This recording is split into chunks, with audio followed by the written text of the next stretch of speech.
بيوت الدرب بين سنان نيسيسه بيا نتقابنو بيا إثيوبيا شمرن أكسوما هاوني دبان إسرائيل تدبرتو توجه نمك أولي كبتا دين إسلاما كناف حكمتك أتبات أني دين كان قد سوان الرا نويب تنجرا بريدة واني دبين دبي أجاباتي ديني كان نما توقتو يجرى ربي هارا المشيخ مهاج محمد سيد يعني يوتين كان مقالة أساساتي أما أمريتاني ربي هارا رمو في وانجان أساسا كذا بس أساسي كذا بس أساسا ديني جمعان هتابتي جبان تابتي ديني جمعان هتابتو جبان دابت جبان تابتا توتو سونت إن جبين أرجمو قبا جبين أرجمو قبا namni waa cufa keessatti jabeenya jira diinii kana akkuma dhiira keessa rijaalli rabbiin kiyya rijaala jedhe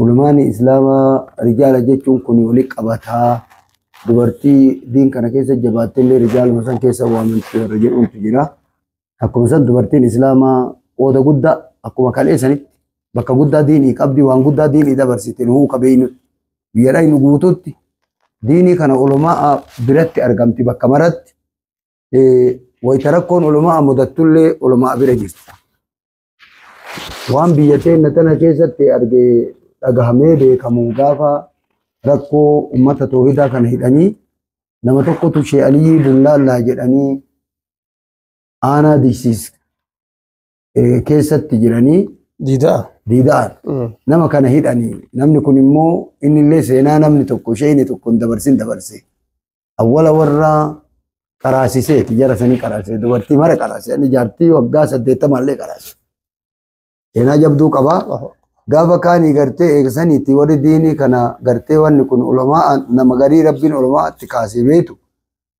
ويتوري غرين اتكاية كسي علماء كان هيسي سنيت نيشيك كان هيسي دوبرتين غرا سديتا ما وجين من هيدا رايت كسي بقاتي وان بيكما بر تاريخ بيكما ويتي أكتي والله لان كان نمني سيسو سنم وجوليت اللي متي نم مججبا نم غغوردا هيسيسي وردانيو تو غغوردو هيسيسي چيني برا شيتي چنا ملا فايو نمسلا بوليس مفايتي بوليس مان فايو كان تقط افتمالي نم نمني غدان تقط نه ولكن نم ديني كان يالي غدو نموتي كافور رسوان ديمو فكوان اني بيا غرغلچو نم من غدان اتكا أكاسين غرتينا مثلا وجين نجتة وجين كاتة ديمت الله أكبر لما فا ويتيه آسين اللي نما وجه آسيني شيك أريد الراحة نما شيك أريد الراحة برز راحة جراني ويتأريد شيك الراحة وشيك مقاوة مني شيء علي جرانين تقو درسا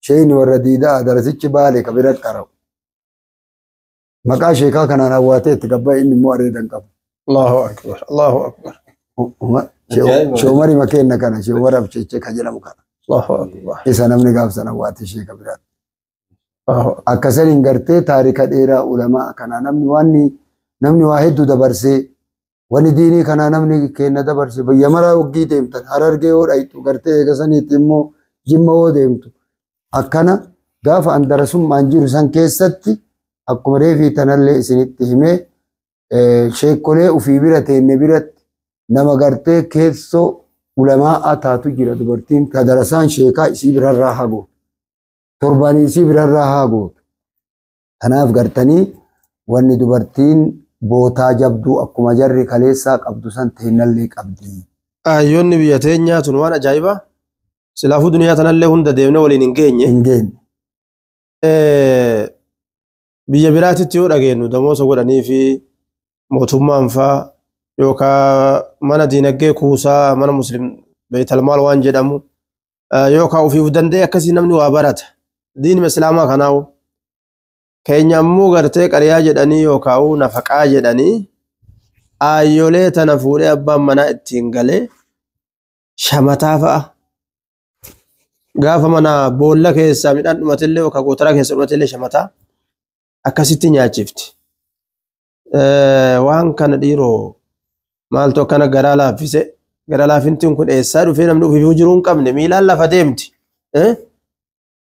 Ayyoon teenya sun ta durii sun amma xiqqoo kopheen ganda seentoo maan jedhani akkuma sanitti ummata kana ummata olomaa'ii kana qadhaabuun kun biyya biraa keessatti waan hedduu jiru natti fakkaatu yeroo gartee olomaa'iin dubbattu illee yeroo tokko tokko hin dhaga'a. Kun eessumaa nu dhufe kun qananii ajaa'ibaatiin si'a. Kan kennama rabbii kiyyaati ofil haqiiqaa waan isin dinqu kana maraa caalu biyya garii biyya ulamaanuu galee keessan taa'u jedha yoo ulamaani wayii keessatti gale namni nama san lafa san keessatti hidhu dubartoota akkamitti sheetichi hin gale haarawaa biyyi diiniyyuu inuun beeytu boruu keessaa ari'anii yaanii biyyi yookaan shirkii qaba namni gugurdaan keessaa shirkii qaba otoo jedha darasaa san qubachiifte darasaa kaddamte eega darasaan qabamtee lafa qabatte shayni giddii ta'a dirqama lafa keessan taa'ee diiniin lafa san marase diinii gargaarte dubartii ta'e rabbi haa gargaar gariin akiraa jiran nama ilmi irraan hafnetu jira ilmi wayii ka rabbiin isaanii kadhata ilmi isii darasaa bicha nama odoo ilma nyaachisu odoo ulamaa nyaachisu bicha ka ilma hin qabne biraa duuta jira abboo jaartoleen nu beenu ishee. Bareeda gama dhiirtoleeti dhiirtolee oguu jennu kaan aggaadee haa ta'u qotee bulaa jechuudha haa ta'u hidimaan isaanii diina kanaaf akkam ture wanni gurguddaan isinirraa yaadattan namni Ani ajaa'iba isinitti ta'u. wanni na ajabu wanni gadiini namni biyyuma ofii keessa jiru bakka ofii beeku faa waa nama himaa beektu waan nama gaafatan Oromoo tanatti waan mammaa'itu Akkana ol ka'aniif hin fuudhanii ol kaayan fuudhan jedhe namni lafuma ol ka'ee ho'i waa fuudha akkana waan kaayee fuudha waan kaayee fuudha. waan ijoollummaa tiyyatti ani argee ijoollummaa tiyyatti illee beeku har'aa tana namni humna qabu waan humna ofii dalagu nama ulamaa kanaa dalagaa waan dur ulamaa kenna manguddoonni abboonni teenya dalagan isinitti hima. Kaganda kennaa himuu silesi. Hima ka bikka dhalattanii san irra beetan sanuu ka mataa ijoollummaa Anamatti qabdan himata maganda kiyyaa isinii jammara. Tokkoffaa ani gandi keessan sirka Ani sirka. arsii akaakayyoonni itti yalachuu diinii biraa galata guddaa qaban. Rabbi jaanatti haa kennu. Akaakayyuun kiyya sheeka wayii teessifatanii akka abbaan abbaa kiyyaa sheeka teessifatanii lafallee kennaniifi lafa qabanii intalallee kennaniifi geegawoo abboota keenya kennaniif. geegayuu maal? Geegawoo beektu ka intala yoo namaa kennan geegawoo horii namaan kennan Horii jala isaan ammoo geegawoo waan intalaan geessan jechuu. geegawoo abbaa kennan namticha intala fuudhee kennan san abboota keenya kennan geegawoon ilmaanii jedhanii lafallee kennaniifi. Wallaahi akkan geegawoo jara kennaniifi diinii haa barattu lafallee sanumaaf kennaniif intalallee sanumaaf kennaniif sun gara abbaa kiyyaati. Gara haadha tiyyaa yoo deebitan nama tokkotu iyyuu ulamaa isaan warra biyya Sumaalee irraa dhufe Shee Aliyyi Muallim jedhanii. Aliyyi kanatti dhufee Quraana barsiisanii achitti eegarra intala wayii fuudhanii isaan odumaa ta'an jaartiin tun jalaa duute. Jaartiin tun jalaa duutee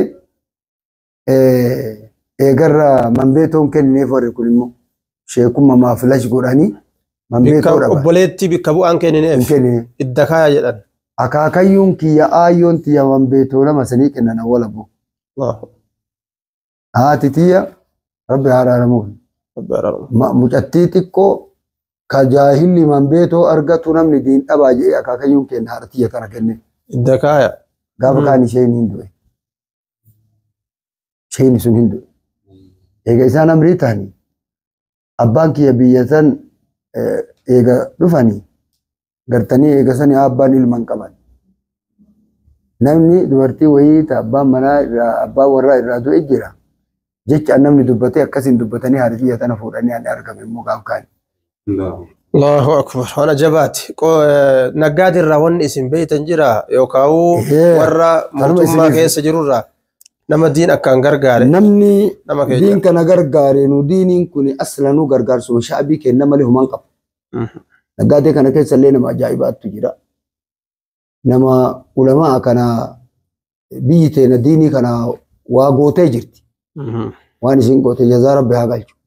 Waan namni himuu miti. Ulamaa yoo galchuu hedan namni waa qabu kun lafa walitti guuree lafa walitti qabee lafa qopheesse mana fa'aa ijaaranii qopheessanii biyya akkasitti galchaa ture uummanni ulamaa kan. Yoo qobsiifatu haara ya lafa. Wayita awwala nama kana galchan lafa qopheessanii. Gaafni kun ar'a zabana ar'aanu kana achi dura ulamaa galfatanii gaafa sanillee lafa kennanii fi mana ijaaranii fi hagumna ofiitiin namni kun gartee waan beekee nama gargaaru haguma gargaaru qaba. Egaa mata jireenyi isaanii xiqqaati. Jireenyi laafaati ufuu haga gargaaru qaba walaakin ufirra nama diin gargaara. Ufirra nama diin gargaara galata guddaa nama diin biraa qabanii rabbi haa kafaluuf nurra. Numara namni nu barsiise shaabii kennan nu barsiise. Lafa kennaniif. Lafa kennaniif lafa biccaa miti. Waan namni diin. Jaartiyoo. Jaartillee intalallee itti fuudha. Intalallee isaanuma kennaaf. Nama diin kana intalallee kennaniifi lafallee kennaniifi gartee eegasaniitti horiillee kennaniifi itti fe'u. Allahu akbar. Akkasumatti turan. Ulamaa abiraa seenaa guddaa qaba. Farda kooraa waliin ka kenne tokko gaaf tokko beeka. Aalima tokko qobsiifne jedhanii. Fardi ree makiinaa isaanii yeroo saniiti. Farda sangaa kooraa wajjin hoodhaa ka jedhe. Kana takkaa lamaa sheek. Takkaa lamaa miti nuti dalagaan teenaa tanumaami. Ani takassusa anqabu keessa reef isinii himee jira. Ulamaa qobsiisu jettan. Ulamaa qobsiisu kana keessatti waan wayyaaniin nan ari'in namni ulamaa sheekota qobsiisu ana waamayyoo sheekota galfatu jedha. Bakka namni kennaa bareedduu hii kennee silaahuy waa kennanii lafaa kennan jettanii ka haalaan isin gammachiise kasi yaadatan jirtani. Tokko lamaayyuu miti afurii shani amma gabaabbinetti wayita isinii himu wanni namni nama diin kanaa ta'e gartee gandaallee yoo isinitti himne waan guddaa gartee biyyuma teena tamanu keessa jiru kanatti hektaara 10 hektaara 5 20 ulamaa aguuruun eeybimti waan biyyatti baratame waan makiinaa olii ni intala kennanii fi lafa itti guuruun midhaan kumtaala 100 ulamaa ateessisuun Al'aatana namni halqa akkas malee hin galu. Kumtaalli 100 miliyoonni 2-3. Zamanuma ammaa kana raasu. Amma kun ammaa tana har'aa kana wanni biyya keessa jirtan ammallee biyya galtan amma dalagaa akkasii galmeellee akkasuma alhamdulillahi rabbil alamin. Maaliif kana wanni kana himneef jaalala hawaasni diinii kana qabu. Allahu akbar. Rabbiin kiyya ummata keenan salphisini. Rabbi san biraadha. Ulamaa keenna kursii godhanii irra galchanii bakka dhaqan guutuu magaalaa yoo jiraatan sheekan halkan tokkocha suuqii godhaniif halkan magaalaa tokkocha keessaa namni manni qofteenu lafa katamaa tana qofa keessaa boota 4-5 kennaniif ulamaa. Namni ofiitti ulamaa fooqii ijaaraniif ajira jedhan namuma halqaa ka ilmii barsiisu. Sheekatti waan ka makiinaa bitaniif waa ijaaba qaba. Inni miidiyaa jiru miidiyaa islaaminaadha. Qoma keessa gabbuu irraa. Miidiyaa islaamummaa miidiyaa rabbii irra jira miidiyaa namaatitti wallahi mul'anne.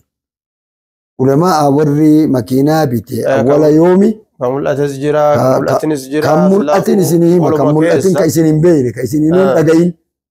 Isin hin dhagayin awwalli ijoolleen gartee eegasaniitti makiinaa warri nama ulamaa ati lafarraa baafna jedhee bite. Ijoollee ta'e baqattoota biyya mamlakaa Su'uudii jirtu. Namni jalqabee jedhe ilmaan sikkoo mandoo ijoollee gartee kaasatan gaafsan namni ittiin ol ka'e ijoollee baalee akka sikkoo mandootitti itti ol ka'anii Sheikh Abubakarii bitte ijoollee rahmatullah isaan irraa akiraa jedhan. Rabbiin rakko irraa bitu warra gaafsan gargaares gariin akiraa jira innu gariin duniyaa jira alhamdulillah rabbil alamin. Akkuma saniin gartee ummatuma jihaa baalee Haji Zubeeri dubbatanii makiinaa qixqixi bitameef akkuma darasaa Sheekh Saafiiti. Ar'as warra halqaa Ayisuusii bitanii. Sheekh Saafii naannawa Roobee. Wanno qaasoo shakmara. Isheen hin beekanii. Roobee baalee qubatan. Akkasan uummanni keenya gartee ulamaa wanni hambisan jiru kanaan wayii. Gaafa gaangeellee gaangee. Gaafa makiinaallee makiina. Gaafa fardaallee kan beeku farda gartee namni tokko Haji Muhammad jedhanii sheettamaam nama jedhamu gaafa teessifne Haji Joohar kanu bira jira rahmatullah. Jamaa Sheekh Junaydiiti. Gartee eegasaniitti Haji Muhammad jedhaniini huburraa ummata ofii kanatti dubbatee farda adii ana namni dhaabatee dubbatu halangee hoodhu sheeka ani kunoo farda kana kenne sheeka amba kenna hin kennine duniyaa aalimaa kenna